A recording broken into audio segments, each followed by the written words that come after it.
नमस्कार, एक बार फिर से आपका स्वागत है। अभी हम फोर्थ चैप्टर कर रहे हैं 10वीं क्लास का। और आपको पता है कि जो क्वेश्चंस रहते हैं हर एक एक्सरसाइज में, उसमें थोड़े से आपको डायरेक्ट इक्वेशंस में दिए गए होते हैं और थोड़े से जो रहते हैं वो आपके स्टेटमेंट के क्वेश्चंस रहते हैं। तो जो सिंपल इक्वेशंस जिसमें दी थी उनको हमने डिफरेंट मेथड से जो है वो सॉल्व किया। 3 मेथड्स हैं मेनली इसमें। जो आपका फोर्थ चैप्टर है ये द्विघात समीकरण, ठीक है। जो चैप्टर फोर्थ है आपका वो उसकी जो हेडिंग रहेगी वो क्या है, मैंने कंटिन्यू की है इसलिए मैंने यहाँ पर हेडिंग नहीं लिखी थी, ठीक है, क्योंकि कंटिन्यू कर रहे हैं ना। तो ये था आपका फोर्थ चैप्टर जो है वो द्विघात समीकरण रहेगा, ठीक है। तो प्यारे बच्चों, इसमें हमने 3 विधियाँ की द्विघात समीकरण को हल करने की।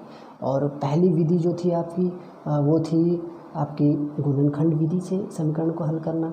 उसके बाद आपका पूर्ण वर्ग विधि से समीकरण को हल करना, कंप्लीट स्क्वायर मेथड जिसको बोलते हैं हम। और उसके बाद जो थर्ड था क्वाड्रेटिक फॉर्मूला से, मतलब द्विघाती सूत्र से आप इक्वेशंस को हल कर सकते हैं, ठीक है। अभी जो हमारे पास क्वेश्चंस रहेंगे वही 4.3 एक्सरसाइज में जो स्टेटमेंट वाले क्वेश्चन है, यहाँ से पहले हमें एक समीकरण बनाना होगा। उस समीकरण को हल करके फिर हम वहाँ से जो है वो उसके सॉल्यूशंस निकालेंगे, ठीक है। तो क्वेश्चन नंबर 4 मैंने इसमें लिया है। क्वेश्चन नंबर 1 और 2 हमने कर लिया है। जो 3 है वो आपके लिए होमवर्क रहेगा। क्वेश्चन नंबर 4 जो है वो रहेगा आपका कि 3 वर्ष पूर्व रहमान की आयु का व्युत्क्रम और अब से 5 वर्ष बाद की आयु के व्युत्क्रम का योग 1/3 है। उसकी वर्तमान आयु ज्ञात कीजिए। प्यारे बच्चों, ये इस टाइप के क्वेश्चंस हम पहले भी कर चुके हैं, ठीक है। थोड़ा सा रिवीजन है ये आपका, और आइडिया सा हो जाता है एक बार ना कि स्टेटमेंट जो एक्चुअल में दी है उसका जो इक्वेशन बनेगा वो कैसे बनेगा। वो आइडिया जो है वो आपको शायद पहले पिछले जो थर्ड चैप्टर में हमने क्वेश्चंस किए वहाँ से ही हो गया। अब इसमें एक वर्ड आ रहा है व्युत्क्रम, मैंने इसको अंडरलाइन किया। व्युत्क्रम होता है बच्चों किसी संख्या का उल्टा, रिवर्स, ठीक है। उल्टा कर देना संख्या को, मतलब ये 3 है तो इसका रिवर्स क्या होगा, मतलब 3 मतलब 3/1, तो इसका उल्टा क्या हो जाएगा 1/3। 2/5 है, इसका रिवर्स क्या होगा 5/2, ठीक है। अब इसमें जो बात हो रही है कि 3 वर्ष पहले की आयु का व्युत्क्रम और 5 वर्ष बाद, तो सबसे पहले तो हमें 3 वर्ष पूर्व और 5 वर्ष बाद की आयु पता होनी चाहिए।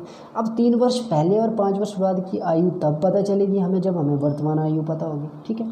तो वही आपका एक प्रोसेस रहता है कि जो चीज़ आपने फाइंड आउट करनी है उसको आप मान लेते हैं। तो माना रहमान की वर्तमान आयु जो प्रेजेंट एज है रहमान की, दैट इज़ x वर्ष, ठीक है, x यूज़ है वो, ठीक है। और आपको पता है कि अगर अभी रहमान x का है तो 3 वर्ष पहले कितना था, 3 कम हो जाएंगे उससे, तो 3 वर्ष पूर्व आयु कितनी हो जाएगी x - 3, ठीक है। मैंने पहले भी एग्जांपल दी कि अगर मैं अभी 20 साल का हूँ तो 3 साल पहले कितने का था, 20 - 3 17 साल का था, ठीक है। तो अभी अगर x का है तो 3 वर्ष पहले x - 3 वर्ष। वैसे 5 वर्ष बाद की आयु, तो जब बाद की आयु बोलते हैं तो ऐड हो जाती है, तो 5 वर्ष बाद कितना हो जाएगा वो x + 5 ईयर्स हो जाएगा, x = 5 वर्ष।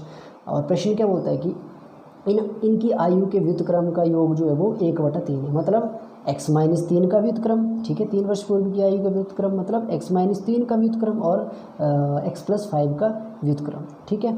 तो दैट इज इक्वल टू 1/3, ठीक है। इनको अगर ऐड करें तो आपको तो जो व्युत्क्रम होता है, जो रेसिप्रोकल होता है वो क्या होता है आपका x - 3 है, इसका क्या हो जाएगा रेसिप्रोकल 1/x - 3 जमा 1/x + 5 बराबर है 1/3। तो वैसे ही आप एलसीएम लेकर, ये आपको पता है कैसे सॉल्व करना है।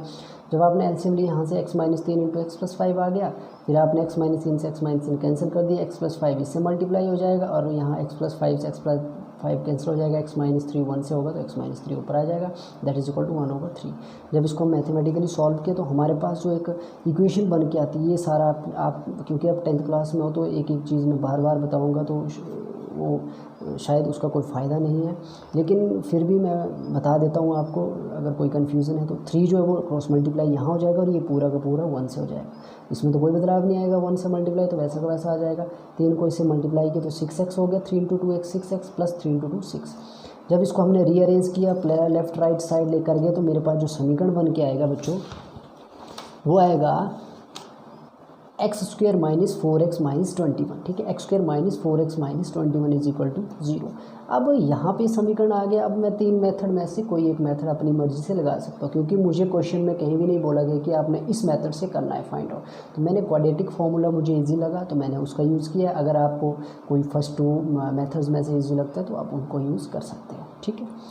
तो यहाँ से a कितना आ गया आपका एक्स स्क्वायर का कोफिशिएंट 1 आ गया, ठीक है। b कितना आ गया x के साथ जो संख्या लगी है -4, और c कितना आ गया कांस्टेंट कितना -20। सबसे पहला काम क्या रहता है क्वाड्रेटिक फॉर्मूला से जब क्वेश्चन सॉल्व करते हैं d निकालने का, तो d = b² - 4ac। b कितना है -4 का स्क्वायर -4 इंटू a कितना है 1 इंटू c कितना है -20। जब इसको मैंने प्लस माइनस किया है तो ये 100 आ गया, तो 100 आपको पता है दैट इज ग्रेटर देन 0, 0 से बड़ा, मतलब इसके सोल्यूशन एग्जिस्ट करते हैं। जब 0 हो या 0 से बड़ा हो तो सोल्यूशन एग्जिस्ट करते हैं, ठीक है, मतलब हल जो है वो इसके संभव है।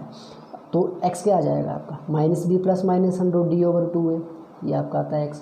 -b कितना है माइनस फॉर्मूले का माइनस आ गया, और b कितना है -4 है, प्लस माइनस √d कितना है 100 डिवाइडेड बाई 2 इंटू a, मतलब 2 इंटू 1 2। x आएगा आपका 4 प्लस माइनस माइनस प्लस हो जाएगा, प्लस का 4 प्लस माइनस 100 का जो एलसीएम जो आपका अंडर रूट रहता है, जो वर्गमूल रहता है दैट इज़ 10, क्योंकि 10 इंटू 10 कितना होता है 100, ठीक है। तो 10 क्या आ जाएगा 100 का स्क्वायर रूट आ जाएगा। तो 4 प्लस माइनस 10/2। एक बार हम प्लस लेते हैं, एक बार माइनस लेते हैं। जब प्लस लिया तो x आ जाएगा आपका 4 + 10/2 यानी कि 14/2, 2 से 2 = 2, 2 7 14, x आ गया 7। जब माइनस का लेंगे हम तो 4 - 10 -6 आ जाएगा, -6/2, 2 = 2, 2 3 6 माइनस का 3। प्यारे बच्चों क्योंकि एज जो है वो कभी भी माइनस में नहीं आती है, ऋणात्मक संख्या नहीं हो सकती। हम क्या आपने कोई सुना है कभी क्या कि आपका कोई दोस्त -20 साल का है? नहीं ना, क्योंकि नेगेटिव में नहीं आती है, ठीक है। तो हम इसको नेगलेक्ट कर देंगे, मतलब इसको कंसीडर नहीं करेंगे, हम सिर्फ x = 7 लेंगे। तो x क्या माना है हमने, रहमान की वर्तमान आयु कितनी आ गई 7 वर्ष, ठीक है। तो ये था आपका क्वेश्चन नंबर 4। अब हम जो है वो क्वेश्चन नंबर 4 के साथ साथ जो है वो हमने क्वेश्चन नंबर 8 और 9 भी लिए। क्वेश्चन नंबर 8 मैं पूरा करवाऊंगा, और जो क्वेश्चन नंबर 9 रहेगा वो आपको मैं इक्वेशन बनाना सिखाऊंगा, सॉल्व आप खुद करेंगे, क्योंकि आप मेहनत करेंगे तभी फ़ायदा है, खाली मेरे मेहनत करने से कुछ आपका नहीं बनने वाला, ठीक है। तो जितना ट्राई करते हो मैथमेटिक्स, में फिर से बोल रहा हूँ कि मैथमेटिक्स जो है वो पॉसिबल तभी है आप अगर प्रैक्टिस करते हो, ठीक है। एक रेलगाड़ी, क्वेश्चन नंबर 8, एक रेलगाड़ी एक समान, जो 4 5 और 6 क्वेश्चन रहेंगे 7 तक वो आपके लिए होमवर्क रहेंगे, ठीक है। वो आपने खुद करने हैं, सिंपल क्वेश्चन है, इक्वेशन बनेगी तो क्वेश्चन सॉल्व होगा, कोई भी मैथड लगा सकते हो। एक रेलगाड़ी एक समान चाल से 360 किलोमीटर दूरी तय करती है। यदि यह चाल 5 किलोमीटर प्रति घंटा अधिक होती है तो उसी यात्रा में 1 घंटा कम समय लेती है। रेलगाड़ी की चाल ज्ञात की। इसमें आपको थोड़ा सा दूरी समय वाला जो डिस्टेंस और टाइम वाला जो रिलेशन है वो आपको पता होना चाहिए कि टाइम जो होता है वो दूरी बटा चाल के बराबर होता है, ठीक है, या जो चाल होती है वो दूरी बटा समय के बराबर होती है, ठीक है। तो रेलगाड़ी की चाल ज्ञात करने की तो सबसे पहले हम उसको मान लेंगे। मान लिया हमने रेलगाड़ी की चाल x किलोमीटर प्रति घंटा, ठीक है। दूरी कितनी तय की उसने, एक समान चाल से, जब वो अपनी चाल में मतलब जो अपनी स्पीड थी उसमें कोई बदलाव नहीं कर रही थी वो, ठीक है। जैसे 50 की स्पीड से चला है तो 50 की ही स्पीड से उसने 360 किलोमीटर की दूरी तय की, ठीक है। तो तय दूरी कितनी होगी 360 किलोमीटर। अब आपको पता है कि जो समय होता है वो किसके बराबर होता है, दूरी बटा चाल। तो मेरे पास चाल भी दी है, दूरी भी दी है, तो यहाँ से समय कितना आ गया, दूरी कितनी है 360 और बटा चाल कितनी है x, 360 बटा x घंटे आ गया। तो यहाँ से आपके पास चाल 5 किलोमीटर प्रति घंटा अधिक होती है तो समय जो है वो आपका हो जाएगा चाल 5 किलोमीटर अधिक हो जाएगी, मतलब x में +5 कर देंगे, ठीक है। तो नेक्स्ट जो आपकी इक्वेशन आई, जो रिलेशन आएगा वो चाल 5 किलोमीटर अधिक होगी तो 360 बटा x + 5 आवर जो आ जाएगा वो आपका टाइम आ जाएगा। कब, जब चाल जो हमने 5 किलोमीटर प्रति घंटा जो वो और बढ़ा दी, ठीक है। तो प्रश्न के अनुसार क्या आ गया आपके पास, 360 बटा x है वो किसके बराबर आ गया, 360 बटा x + 5 + 1। अब आप सोच रहे होंगे कि +1 कहाँ से आया ये, तो यहाँ पे एक चीज़ दी है कि 1 घंटा कम समय लेती है, कब, जब 5 किलोमीटर प्रति घंटा अधिक हो जाती है, ठीक है। तो अब जब मैंने इसको बढ़ा दिया तो 1 घंटा जो है वो ये कम ले रही है समय, मतलब इसका ज़्यादा लग रहा है, ठीक है। ये कम समय ले रही है तो इसका समय जो ज़्यादा लग रहा है, तो 360 जमा बटा x + 5 + 1 कर दिया मैंने। तो यहाँ से x वाली टर्म को इस तरफ ले आऊँगा तो 360 बटा x - 360 बटा x + 5 = 1। यहाँ से फिर वैसे ही जैसे पिछले क्वेश्चन में किया, एलसीएम लेकर आपके पास रिलेशन बनेगा। एलसीएम लेने के बाद आपके पास जैसे ही आप सॉल्व करोगे 360 में से 360 चला के कट जाएगा। यहाँ से मेरे पास समीकरण जो बनेगा that will be x² + 5x 1800 is equal to 0। ठीक है, अब आपके पास इक्वेशन बन चुकी है, आप किसी भी फॉर्मूले से इसको सॉल्व कर सकते हो। मैंने फिर से क्वाड्रेटिक फार्मूला लिया है, आपको बताया हम ए बी सी ले लेते हैं पहले यहाँ से। जो आपके पास आए, ए है 1 एक्स स्क्वायर का कोफिशिएंट गुणांक 1, बी है आपका +5 और सी है आपका -1800। यहाँ से डी निकाला, बी स्क्वायर -4ac। जब मैंने फार्मूला लगाया तो ये आ गया आपका 7225, 7225, जो कि 0 से बड़ा है। तो हमारे पास जो है वो इसके हल जो है वो मिल जाएंगे हमें। ठीक है, तो हम फार्मूला लगा सकते हैं, मतलब द्विघाती सूत्र लगा सकते हैं। ठीक है, तो x बराबर है कितना आ जाएगा, -b + -√d/2 × a। ठीक है, b कितना है आपके पास 5, तो माइनस का भी मतलब -5 ± 7225 का अगर आप वर्गमूल निकालते हो तो आपका 85 आएगा। कैसे आएगा, आप 2 के जोड़े बना लेते हैं, फिर वर्गमूल का टेबल पड़ेगा 72 तक, तो 8 8 जा 64, 9 9 से 81 बढ़ जाता है, तो 8 8 जा 64। ठीक है, यह आएगा आपके पास 8। फिर आप ये पेयर यहाँ उतार लेते हो पूरा, फिर आपने क्या करना, 8 + 8 यहाँ 16 उतार लिया। अब आपने जो टर्म यहाँ लेनी है वही यहाँ, तो मैं अगर यहाँ 5 लूँ तो यहाँ भी मुझे 5 लेना पड़ेगा। जब मैंने 165 को 5 से मल्टीप्लाई किया तो 5 × 5 = 25, 2 32, 2 3 5 को 5 3 825 आ गया मेरे पास। ठीक है, तो मेरे पास ये कांटा मतलब 85 क्या आ गया, इसका अंडर रूट आ गया किसका, 7225 का। तो x यहाँ से -5 + -85/2, एक बार प्लस करेंगे 85 - 5 में, एक बार माइनस करेंगे। जब प्लस किया तो -5 + 85/2 आया, मतलब x बराबर है 85 में से 5 गए 80 बचे बटा 2 40 आ गया। और यहाँ से x आ गया -5 - 85/2, मतलब -90/2 माइनस के 45। अब क्योंकि जो चाल है, जो किसी कोई चीज़ कोई चल रही है, कोई गाड़ी चल रही है, कोई व्यक्ति चल रहा है, तो चाल जो कभी ऋणात्मक नहीं हो सकती है। इस चीज़ों का ध्यान रखना है आपने। ठीक है, क्योंकि इसकी वैल्यूज़ तो 2 ही आएंगी, लेकिन हमने लेनी वही है जो एग्जिस्ट करती है, तो माइनस नहीं हो सकती, तो इसको हम नेगलेक्ट कर देंगे, मतलब इसको नहीं लेंगे। तो हमने x बराबर है 40 लेना है।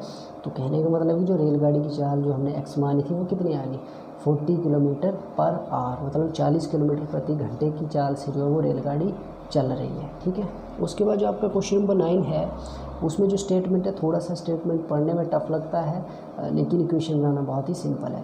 तो कि बहुत से बच्चे घबरा जाते हैं। अभी जो मेरे पास जो 10th क्लास थी पुरानी, मैंने 2-3 बार ये क्वेश्चन दिया, तो बहुत से बच्चे जो थे वो थोड़ा सा झिझक जाते थे क्वेश्चन करने में, इसलिए मैंने अभी इसको स्टार्टिंग में ही करवा दिया है आपको क्वेश्चन। तो स्टेटमेंट जो रहेगी, 2 पानी के नल हौज को 9 से ही 3/8। अब प्यारे बच्चों, ये जो चीज़ें दी होती है ना, इसको बोलते हैं मिक्स्ड फ्रैक्शन बोलते हैं, इसको सिंपल फ्रैक्शन में बदलना है। मिश्रित भिन्न है, इसको साधारण भिन्न में बदलना है। तो आपने सही तोड़ देनी इसकी, 8 को 9 से मल्टीप्लाई कर देना, 72 + 3 75/8, मतलब ये उसका मतलब हो गया 75/8 घंटों में भरते हैं। तो जो एक अब पाइप्स हैं, तो 2 नल जो है उनकी पाइप जो एक का डायमीटर बड़ा है, मतलब एक जो नल के साथ पाइप लगी वो इतनी बड़ी लगी है और दूसरे के साथ छोटी लगी है। ठीक है, जो बड़े व्यास वाला नल है, मतलब जो डायमीटर बिगर डायमीटर वाला जो आपका टैप रहेगा, वो कम व्यास वाले नल से 10 घंटे कम समय लेता है। अब जाहिर है जो पाइप से ज़्यादा पानी जाएगा तो जल्दी भर जाएगा, वो कम टाइम लेगा वो भरने में। ठीक है, और जो जिस पाइप में कम पानी जाएगा तो वो ज़्यादा टाइम लेगा। प्रत्येक द्वारा अलग से हौज को भरने के समय याद कीजिए, मतलब अगर ये तो इकट्ठे दोनों भर रहे हैं ये, ठीक है, एक हौज को इतने टाइम में। अब हो रहे कि अलग अलग अकेले अगर सिर्फ एक ही नल छोड़ा जाता तो कितना टाइम लगेगा भरने में। तो आपने, क्योंकि बड़े और छोटे व्यास वाले नल की बात हो रही है, तो अभी आपको क्लियर है कि बड़े व्यास वाले नल द्वारा जो समय है वो आपने x घंटे मान लेना है। तो क्योंकि अब छोटे नल वाला जो है वो बड़े नल वाला जो छोटे नल से 10 घंटे कम समय लेता है। ठीक है, तो मतलब छोटे व्यास वाला ज़्यादा लेगा। ठीक है ना, देखो बड़े व्यास वाला जो है अगर x घंटे ले रहा है तो छोटे व्यास वाला उससे ज़्यादा टाइम लेगा, क्योंकि उसमें कम पानी जा रहा है उस पाइप में, तो मतलब ज़्यादा समय कितना लिया उसमें 10 घंटे ज़्यादा, तो x + 10 घंटे आ गए। यहाँ से बड़े व्यास वाले द्वारा भरे गए घंटे में भरा गया समय, मतलब 1 घंटे में वो कितना पानी भरेगा। ठीक है, तो अगर वो एक समय वो x घंटे ले रहा है तो 1/x टाइम में वो क्या करेगा, बड़े व्यास वाला ना 1/x घंटे में वो हौज को भरेगा। ठीक है, छोटे वाला कितना भरेगा, इसका उल्टा हो जाएगा 1/x+10, ठीक है। व्युत्क्रम वही आ गया आपका जो पिछले क्वेश्चन में किया। प्रश्न अनुसार क्या आ जाएगा, इन दोनों को बोल रहा, ये बोल रहा है कि अगर इकट्ठे जब भरेंगे तो पानी कितने में भरेंगे, 9 से 3 8 घंटों में, 9 से 3/8 मतलब 1/, व्युत्क्रम की ही बात हो रही तो हम इसका उल्टा ले रहे हैं, तो 1/9 से 3/8 मतलब 1/75/8। जब इसको ऊपर लेके गए 8 को तो ये हो गया 8/75। यहाँ से x × x/10 एलसीएम आ गया, x+10 + x इसको सॉल्व करके आया बराबर है 8/75। जब हमने इसको रीअरेंज किया तो मेरे पास जो क्वेश्चन बन के आई दैट इज़ 8x² - 70x - 750 = 0। तो अब आप जो भी आपको मेथड सूटेबल लगता है उस मेथड से आपने ये सॉल्व करना है और x की वैल्यू आपने निकालनी है, ठीक है। जब आपके पास x की वैल्यू आ जाएगी तो आपके पास बड़े व्यास वाले नल का समय आ जाएगा, तो आप छोटे व्यास वाले नल का समय भी निकाल सकते हैं। जो x की वैल्यू आएगी उसमें 10 ऐड कर देंगे आप, ठीक है। तो इसी के साथ आपका जो 4.3 एक्सरसाइज है वो फिनिश हो गया है, और क्वेश्चन नंबर 11 जो रहेगा 10 और 11 आपके लिए होमवर्क रहेगा, ठीक है। और एक एक्सरसाइज बच रही है हमारी 4.4 जिसमें सिर्फ और सिर्फ आपको डिस्क्रिमिनेंट निकालना है, ठीक है। और बहुत सिंपल है वो, डी जो b² - 4ac उसके बारे में ये 2 नंबर का क्वेश्चन कई बार वो भी आ जाता है या 1 नंबर का भी आ जाता है, ठीक है। तो तब तक के लिए आपको शुभकामनाएं, थैंक यू।